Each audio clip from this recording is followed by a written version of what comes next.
It can be exciting to see and hear the same sort of electrical activity coming from your own body that you've learned about in the book, or maybe recorded from those invertebrate animals.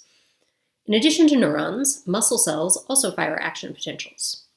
The action potential in the muscle is triggered by the release of acetylcholine by motor neurons onto the muscle at the neuromuscular junction, and that action potential then travels along the muscle using voltage-gated ion channels just like it would in a neuron. This depolarization of the muscle membrane releases calcium from internal stores, and that calcium, in combination with energy from ATP, enables the cellular machinery underlying contraction to operate, actin and myosin sliding along one another.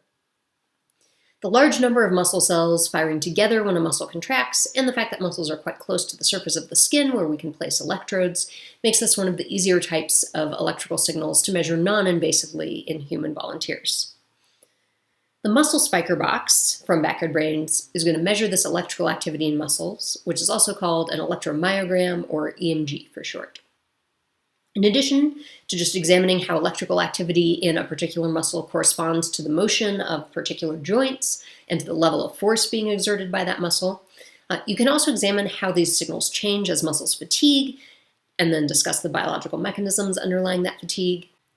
Using these precise measurements of spiking activity in muscles and a device to provide audio or visual cues at specific times, it's also possible to get a much more precise and reliable measurement of reaction time, compared to the ruler method, which you'll hear described in the household items video.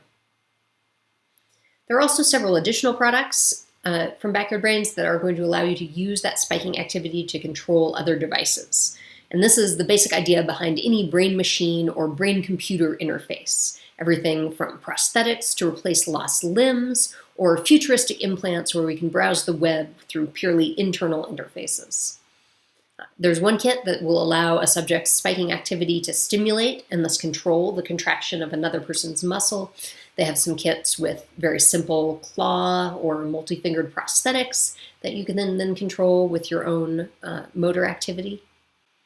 So these muscle kits can be a really great way to start recording electrical activity from humans in a very hands-on and entertaining way.